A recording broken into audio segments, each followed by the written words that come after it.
ఇంకోవైపు కాంగ్రెస్ భవన్లో నుంచి గాంధీ భవన్లో నుంచి కేసీఆర్ తప్పు చేసిండని ఒక రాజని తెలంగాణ ప్రజలకి కేసీఆర్ని సిట్టికి పిలిస్తే ఏమీ ఫరక్ పడదని ఇట్లాంటి అన్ని విమర్శలు వినిపిస్తున్నాయి. చంద్రబాబు నాయుడు స్క్రిప్టు, తెలంగాణలో రేవంత్ రెడ్డి సిట్టు. ఇది ఆంధ్ర పాలకులు చేస్తున్నటువంటి స్క్రిప్టు ఈ తెలంగాణలో అమలవుతూ ఉన్నది. ఇలా తెలంగాణ రాష్ట్రం కోసం ఏ రూములైతే తన నివాసంలో ఏ రూములైతే వ్యూహరచన జరిగిందో అదే తన ఇంట్లో అదే రూమ్లా ఇలా సిట్టు పేరిట విచారణ జరిపించడం చాలా తెలంగాణ ప్రజల విచారకరణం వ్యక్తం చేస్తూ ఉన్నారు. సమైక్యవాదులతోని చేతులు కలిపి తెలంగాణ ఆత్మగౌరవాన్ని దెబ్బతీస్తున్నటువంటి ముఖ్యమంత్రి గారికి ఇలా తెలంగాణ ప్రజల ఆగ్రహం ఏందో తెలియజేయాల్సినటువంటి అవసరం వచ్చింది. 65 సంవత్సరాల తెలంగాణ ప్రజల ఆకాంక్షను కేసీఆర్ గారు 14 సంవత్సరాలు కొట్లాడి తెలంగాణను తీసుకొచ్చిన తెలంగాణకు తొలి ముఖ్యమంత్రిగా 10 సంవత్సరాలలో తెలంగాణ భారతదేశంలో ఒక ముఖచిత్రంగా నిలిపినటువంటి కేసీఆర్ గారికి సిట్టు నోటీసులు ఇవ్వడం అంటే యావత్ తెలంగాణ ఆత్మగౌరవాన్ని కించపరచడమే. ఇది ముఖ్యమంత్రి సిట్టు అని లేకుంటే విచారణ అని ఎంక్వైరీలు అని ఎందుకు ఇట్లాంటి సిట్టులు వేస్తున్నాడో దాని వెనుక ఉన్న మర్మం ఏందో ఎవరికి అర్థం అవ్వట్లేదు. కేవలం 6 గ్యారంటీలను అడగకుండా ఈ రాష్ట్రంలో ప్రతి డిపార్ట్మెంట్లో జరుగుతున్నటువంటి కుంభకోణాలను ప్రశ్నించకుండా ఇవన్నీ పక్కతో పట్టించడానికి ముఖ్యమంత్రి వేస్తున్నటువంటి ఒక ఎత్తుగడ. ఇది పెద్ద డ్రామా. ఇది పొలిటికల్ డ్రామాగా చూడాలి. ఆల్రెడీ ఇంతకుముందు 2 సంవత్సరాల కింద టెలిఫోన్ ట్యాపింగ్ కింద సిట్టు పేరిట ఒక ఏసీపీ అధికారితోని సిట్టు ఏర్పాటు చేసింది.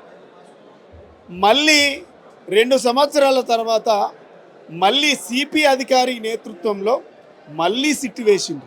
అంటే 2 సంవత్సరాలు దాటిన మీ సిట్టు పేరిట ఎంక్వైరీ పేరిట మీరు చేస్తున్నటువంటి ఎంక్వైరీలో ఏమీ తేలట్లేదంటే ఇంట్లో ఏమీ లేదన్న సంగతి ముఖ్యమంత్రికి తెలుసు, అధికారులకు తెలుసు.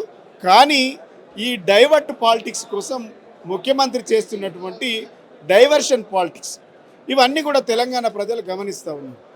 ఇలా ఏం సాధించిండ్రు 2 సంవత్సరాలలో? ముఖ్యమంత్రికి చిత్తశుద్ధి ఉంటే, ఈ ప్రభుత్వానికి చిత్తశుద్ధి ఉంటే 2 సంవత్సరాలలో కాంగ్రెస్ పార్టీ సాధించిన విజయం ఏందో చెప్పాలి. 2 సంవత్సరాలలో కాంగ్రెస్ పార్టీ ఫలానా పథకం అద్భుతంగా సక్సెస్ అయిందని చెప్పే దమ్ము ఈ ప్రభుత్వానికి ఉందా?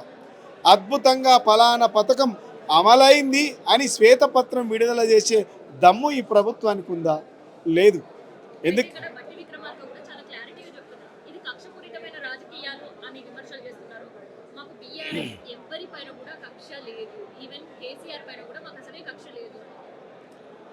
కక్ష ఉంది. సిట్టు పేరిట వచ్చినటువంటి ఎంక్వైరీలో 2 ఏళ్లలో ఏం చేసిండ్రో చెప్పండి. కేవలం 2 సంవత్సరాల నుంచి మీరు ఆడియో రికార్డ్ చేసుకోవడానికి రెండు స్టేట్మెంట్ రికార్డ్ చేసుకోవడానికి 2 సంవత్సరాలు పట్టింది. అంటే ఇది ఇంకా 2 సంవత్సరాలన్నర నడుపుతారని అర్థమవుతా ఉన్నది తెలంగాణ ప్రజలకు. ఈ 2 సంవత్సరాలలో అసలు మీరు ఇస్తామన్నటువంటి హామీలు ఏమైనాయి, మీరు అమలు చేస్తామన్న సంక్షేమ పథకాలు ఏమైనాయి, మీరు ఇచ్చిన 6 గ్యారంటీలు ఎటువైనాయి, వాటి గురించి చర్చ లేకుండా చేసిండ్రు కదా. వీళ్ళు ఏమైంది? 6 గ్యారంటీలు 100 రోజులల్లో అమలు చేస్తామని చెప్పిండ్రు.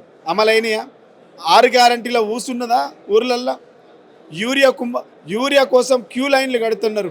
యూరియా కోసం క్యూ లైన్లు కట్టిన కుంభకోణాలు చేసిన దాని మీద చర్చ ఉన్నదా? ఇలా ఓట్లకు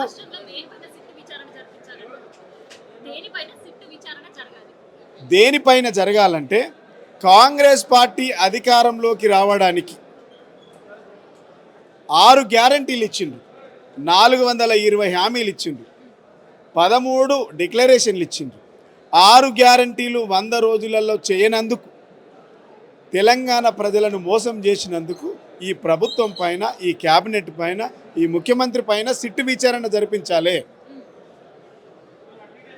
13 డిక్లరేషన్లు ఇచ్చి అన్ని వర్గాలను మోసం చేసినందుకు 2 సంవత్సరాలైన అమలు చేయనందుకు ఈ కాంగ్రెస్ పార్టీ ప్రభుత్వం పైన క్యాబినెట్ పైన సిట్ ఎంక్వైరీ వేసి సిట్ విచారణ జరపాలి.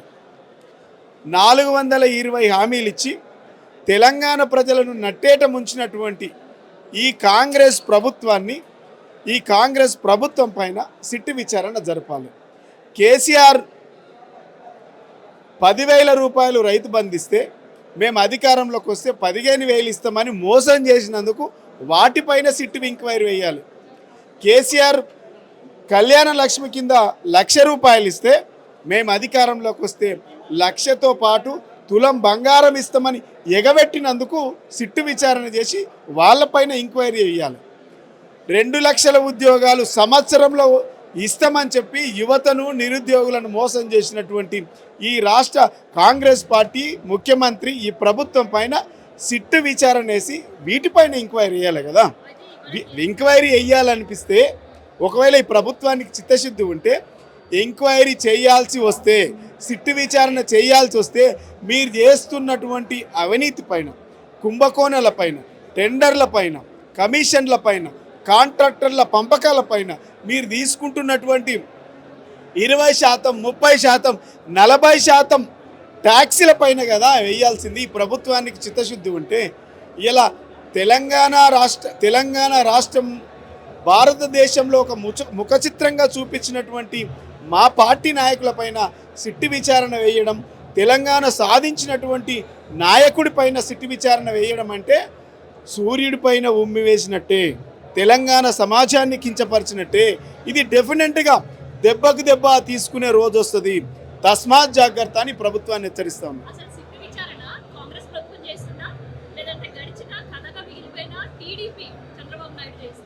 ఇది అందుకే చెప్పినా కదా, చంద్రబాబు స్క్రిప్టు, రేవంత్ రెడ్డి సిట్.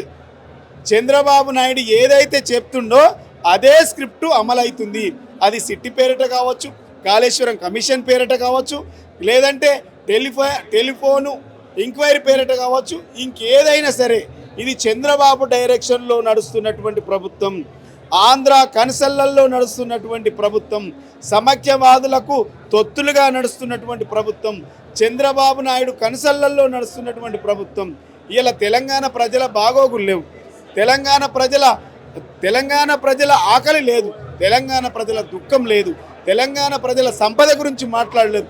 తెలంగాణలో అడుగడుగున మహిళలపైన జరుగుతున్నటువంటి అత్యాచారాలు నిత్యాకృత్యమైనవి, కానీ వాటిపైన చర్చ లేదు. తెలంగాణలో గురుకులాల్లో ఇప్పటికీ 120 మంది విద్యార్థులు చనిపోయినారు. సరైనటువంటి సౌకర్యాలు లేక, నాణ్యమైనటువంటి భోజనం లేక వాటిపైన ఎందుకు వేస్తలేవు సిట్టు? బంకర్ బెడ్ పైన పేద విద్యార్థుల కోసం టెండర్ పిలిస్తే బంకర్ బెడ్స్లలో 100 కోట్ల రూపాయల స్కామ్ జరిగింది. మీకు దమ్ముంటే వాటిపైన వేయాలి. మీ బామ్మరిది 1000 కోట్ల రూపాయలు కుంభకోణం చేసినటువంటి బొగ్గు కుంభకోణం జరిగింది. మీకు దమ్ముంటే వాటిపైన, ఆ కుంభకోణం పైన సుట్టి వేయాలి కదా. ఇవన్నీ డైవర్ట్ చేయడానికి రాష్ట్ర ప్రభుత్వం ఆడుతున్నటువంటి పెద్ద డ్రామా. చంద్రబాబు డైరెక్షన్లో కాంగ్రెస్ పార్టీ చేస్తున్నటువంటి కక్ష ఇది ప్రజాపాలన కాదు, ప్రతీకార పాలన. ప్రతీకారం తీర్చుకోవడానికి ఇలా చంద్రబాబు నాయుడిని వెనకబెట్టి ఇలా ఆడుతున్నటువంటి డ్రామా. ఆనాడు కాళోజీ నారాయణరావు చెప్పిండు, కేసీఆర్ గారు చాలా సందర్భాల్లో చెప్పిండ్రు, కత్తి ఆంధ్రోడిది పొడిచెటోడు మనోడే అని. ఇలా ఆంధ్రోడు వెనుక ఉన్నాడు, ఇలా తెలంగాణతో పొలిపిస్తూ ఉన్నారు. ఇది ఇలా మనం అందరం కూడా అర్థం చేసుకోవాలి. ఇలా స్క్రిప్ట్ అంతా కూడా బాబు దగ్గరకు వస్తుంది, గాంధీ భవన్ నుంచి వస్తుంది, పోలీసుల చేతిలో ఏం లేదు. పోలీసులు వాళ్ళ విధి నిర్వహణను కూడా పూర్తి స్థాయిలో నిర్వహించనివ్వడం లేదు ఈ ప్రభుత్వం. స్క్రిప్ట్ అంతా గాంధీ భవన్ నుంచి వస్తుంది, వాళ్ళు ఏది చెప్తే అదే చేస్తూ ఉన్నారు. ఇలా అదంతా కూడా ప్రజలు గమనిస్తూ ఉన్నారు. ఇలా 1000 మంది పోలీసులను పెట్టి సమయాన్నంతా వృధా చేస్తూ ఉన్నారు. ఇలా 1000 మంది అనేక ప్రాణాలు కాపాడాల్సినటువంటి పోలీసులు వీళ్ళు ఎక్కడున్నారండి? తెలంగాణ భవన్ చుట్టూ, కేసీఆర్ ఇంటి చుట్టూ ఉన్నారు, రోడ్ల మీద ఉన్నారు. 1000 మంది పోలీసు ఉద్యోగస్తులను ముఖ్యమంత్రి అవసరాల కోసం, వ్యక్తిగత ప్రయోజనాల కోసం వేల మంది పోలీసు సెంట్రీ డ్యూటీ మా భవన్ చుట్టూ చేస్తూ ఉన్నారు. ఏం పని చేసినాం? ఇలా మీరు ఒక్కసారి తెలంగాణ భవన్ ముంగట చూస్తే 10 ఫీట్ల కట్టెలు పట్టుకొని వేల మంది టాస్క్ ఫోర్స్ పోలీసులు ఇలా తెలంగాణ భవన్ చుట్టూ ఉన్నారు. వేల మంది పోలీసులు కేసీఆర్ ఇంటి చుట్టూ ఉన్నారు. ఎవరి కోసం? మీరు ఎవరి మీద చేస్తున్నారు దాడి?